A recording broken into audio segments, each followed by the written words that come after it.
Welcome to For You Two TV show, my own business section. I'm here with Montu, Tree of Eternal Life. So Montu, I really am fascinated. The Tree of Eternal Life is a business I understand you've just started in July. The 25th of July we actually opened, but we opened on the 25th of July. In the middle of COVID.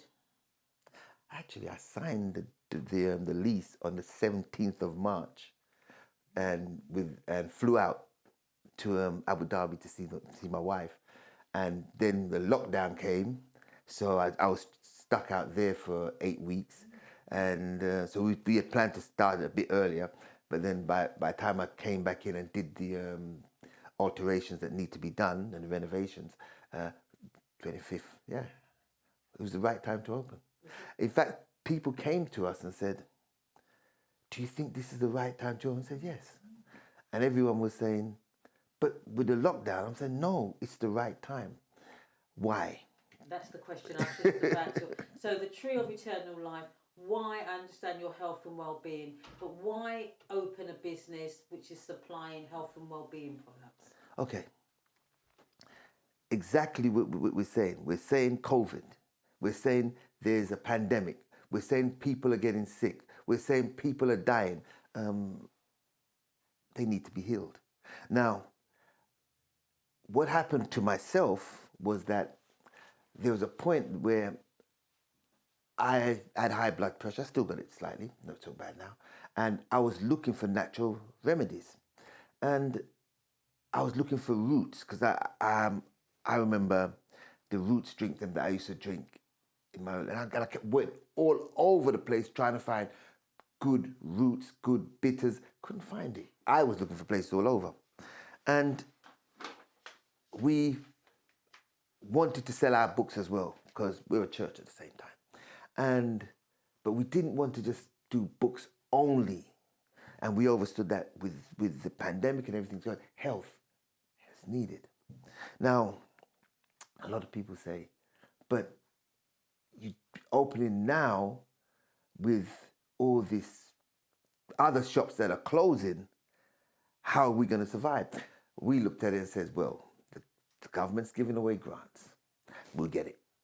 We didn't think twice that we wouldn't get it. We'll get it. They've given leeway in the sense of giving a year free rates for 1 year. Free rates. We'll have that too. Right? And we're very optimistic that myself and the wife, that we will get what we set out to get. And we have. And so we said, well, we're going to go forward and look about these things in order to make the sailing open and go well. At the same time,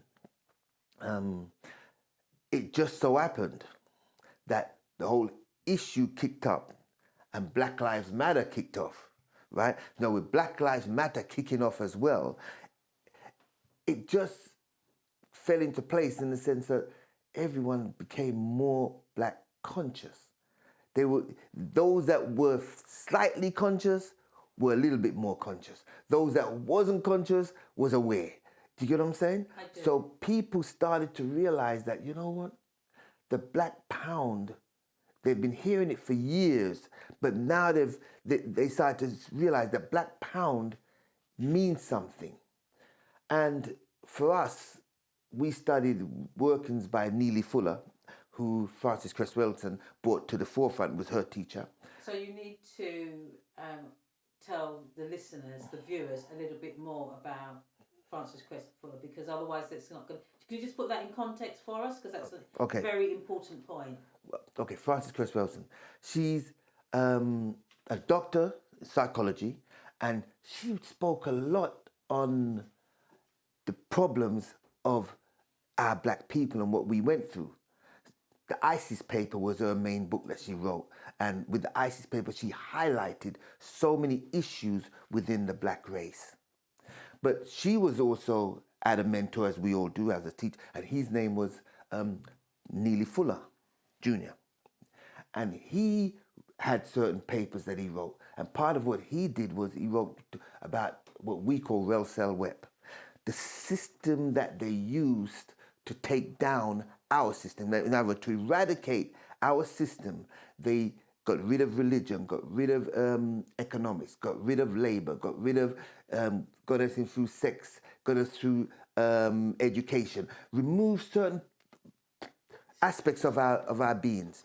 And we said, well, we have to reinstate these things. So we then also looked at one of our greats, Marcus Garvey. When did he make his ascension? Through the Great Depression. And through the Great Depression, Marcus Garvey, our black people survived. And we did well. How? Because when the pressure is on us, then we are forced to work with each other. And I think that on that point there, Montu, you're absolutely right. The Great Depression saw the rise of Marcus Garvey, and it's a well-known fact that businesses like Google, and I do believe Apple, started in times of recession, of times of need. Right. So you've actually described a business model where you've taken advantage of grants and subsidies that are entitled to all business owners. That's right. So with that in mind, what sort of challenges do you foresee? Because you set up health and well-being, you're moving forward, but what do you think your immediate challenges will be for the Tree of Eternal Life as a business? The challenge will be really, can we keep providing the things that we need to provide? Is there, because it's a small store, everyone comes in and the first thing they go, oh, it looks bigger online, right?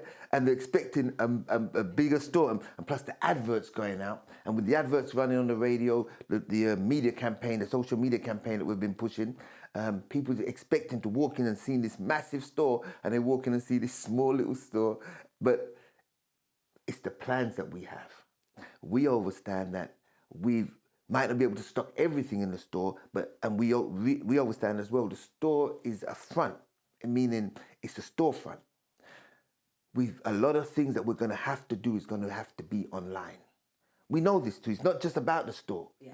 So it's a growing thing. So the challenge is we've got to keep people's interest and make sure that we provide the things that they want. So part of our policy is when people walk through the door and they say, do you have matcha?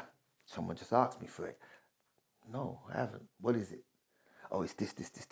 Okay, someone asked about it the other day. Write it down. Let's go source it. So let's put that on the shelf.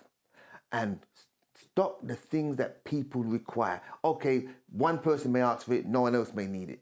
Might not get it because of that issue. But that's the policy, that we stock the things that we need. Once we keep doing that, and we give people affordable products, that's the other thing, right? Because health doesn't have to be as expensive as they make out.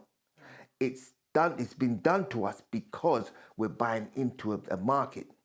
Now, because we're targeting mainly African, Caribbean, and African black people, we're now saying, not only, I say mainly, we're saying, well, we're seeking products that we knew, that we grew up with. Okay, busy. I grew up hearing busy is good for, if you get poison, you drink it and you get rid of it. And I thought, busy. Then I found out busy was kola nut. Yeah. But in Jamaica, we call it busy, right? Then they've got things like strongbuck.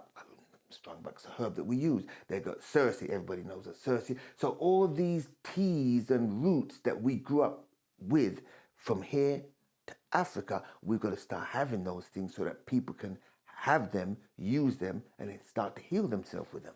What does your supply chain look like? Because you're supporting other black businesses. So are you developing, what does your supply chain look like? let me look at this. At the moment, our supply chains as such, we're seeking from everyone. Predominantly, we're trying to find from our black businesses here as well, here and abroad. Because if we can create the right supply chain, then the products go.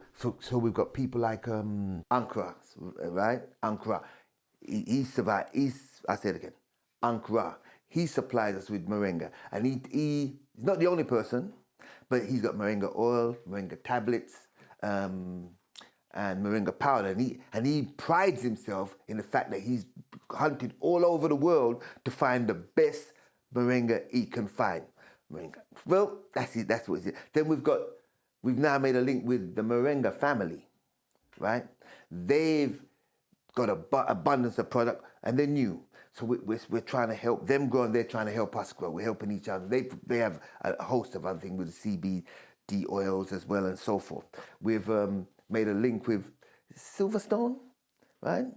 And they've provided us with things coming from Gambia, Jamaica, Barbados, and so forth from the Caribbean. So we're trying to reach out to our people and say, if you're doing things, we're interested, right?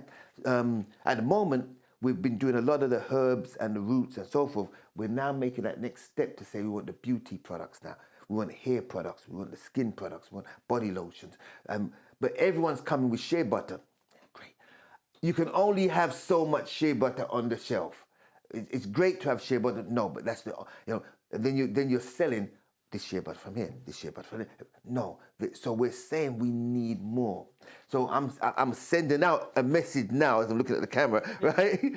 We need beauty products, but we're trying to say it's got to be done in such a way that when it's on the shelf, it's appealing.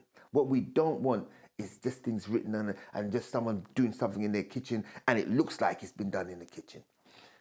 If we're trying to present a shop front for you to put your product in, then try and make the product suit the shop front.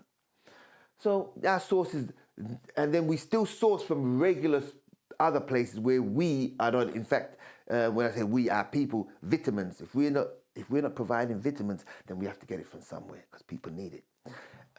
What we don't want to do is just go to anybody that's putting out stuff and don't care about our people. So the other things that we do is we're very careful about the products that we try and get in. We try and look at the product and see if it's a natural product and it's not got any chemicals, harmful chemicals in it. If it has, then we don't touch it. If we buy it and we put it on the shelf and there's a problem, we take it off the shelf. And we try our best to do that way. We're trying to deliver, and part of our aim says, we aim to heal all. That's our motto. We aim to heal all. So what next? That's always the big question. Online. That's our next step. The wife's working. We've got the website, as we're speaking now, the website's been done up online. And a warehouse.